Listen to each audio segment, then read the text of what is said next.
Joe's second best bet Uh, for this episode. Hit me with it. so I like Anthony Davis over under 10.1 rebounds per game, and I'm looking at the under 10.1. So since he left the Pelicans, he has not hit that 10.1. He's got 9.3, 7.9, and 9.9 with the Lakers. And we know like he doesn't want to play the five. So those rebounding opportunities aren't there. LeBron likes to grab his rebounds. He likes that triple double. So, like he's going to vulture a couple of those. And they just added Tomas Bryant. And although he's a versatile defender, I don't take that in terms of being versatile, like it doesn't mean that you get rebounds. And I think that's like a mistake that's been made with like some other guys, like Andre Drummond, for example. Like he's a great rebounder, but that's really all he does. So with Anthony Davis, he's taken out of the paint so much when he's playing defense. And I think I run into this a little bit with like Ayton to a lesser extent, but these guys, like they don't really hit their rebound prop. So I think that this is just a little bit too high, especially when you're hearing from the coach like today at media day. I don't need to play these guys starter minutes or playoff minutes in October, November, December. Granted, like let's see if they're actually in the playoffs or not. But like, if they're gonna get their minutes limited, this is even a better bet at the under 10 and 10.1, I think, at minus 115. Yeah, I agree. I think look, they added Thomas Bryant, they added Damian Jones. Like it's just pretty apparent. Like I think there was probably a conversation last year, I would imagine, this summer, with Anthony Davis basically saying, "This is why I don't want to play the five." Yeah. Yeah. He understands he gets banged up. Like he's not happy with it. And he's defensive about it. But this is why he doesn't want to play the five. Is he better at the five? Yes. Can he handle it physically? No, he gets hurt. Yeah, it's almost just like, hey, like if you can get me to the playoffs, I'll play the five then. Yeah. And then like worry about it then. But like I don't want to deal with this during the regular season. Like I've got a ring now. You know that this works, but we need to be healthy. So I really love this under at the 10.1. It just if I want to bet it, I'll bet it on a night to night basis if I think he's going over this. But on the season, no way. I really like your next one. You've got as a pass, but you lean under, and I'm gonna talk you into it. Give me your Okay. next. I'm ready. So the next one is Bam Adebayo over under 10.1 rebounds per game.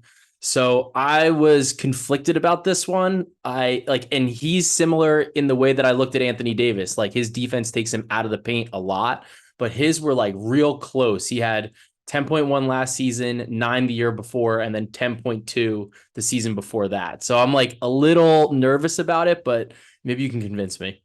All right, here's the sell point for you. So I've been tracking the Heat power forward situation and trying to figure out what the hell they're going to do because they literally don't have any power forwards. It's just Udonis Haslem, who's a cheerleader. He's not a cheerleader. That's not fair to him. He's a coach. Like Udonis Haslem's a coach.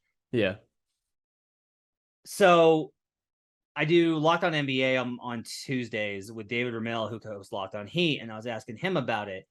And what they were saying at media day and the conversation that's been held, there's a number of options that they can take. They can start Caleb Martin, who's 6'5". Okay. At power forward. The idea was maybe that Jimmy Butler could play it. They asked Butler about it, and Butler said, "I'm not playing the 4." Yeah, I saw that one. I'm not playing the 4. Okay. You have to have somebody who can at least. There are games where, sure, you can just start Bam, and that might be. They'll do that sometimes. Yeah. They can adjust their lineup. But what I have heard, and this vibes with some of the things I've kind of heard around the edges, there's actually an idea that Omer Yurtseven could start at center. I love it. They put Bam Adebayo at 4.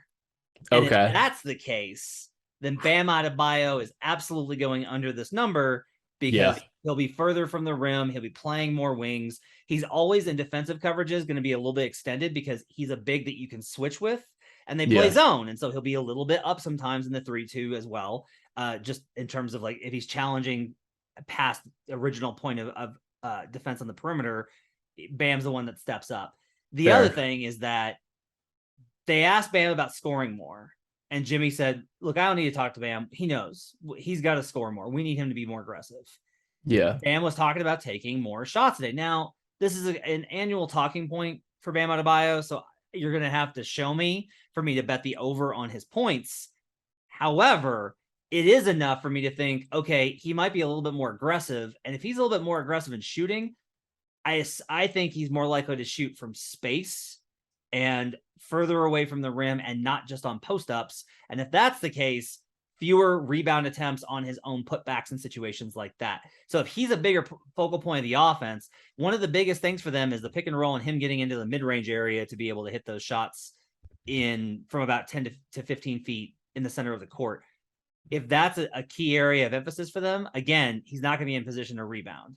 So I think the Bam under 10.1 is a good bet. No, I like that. I think that's a good point. And especially like I loved betting on Yurt 7 last year with COVID when he was playing. So, I mean, I felt like he played meaningful minutes, and, now that he's got a second year or a rookie year under his belt, like, I think that does make some sense, because Bam is not like the biggest. He's a big dude, but he's not like the biggest dude. So I think having that flexibility makes a lot of sense there. That's a good. I'm convinced here. I can go under on 10.1.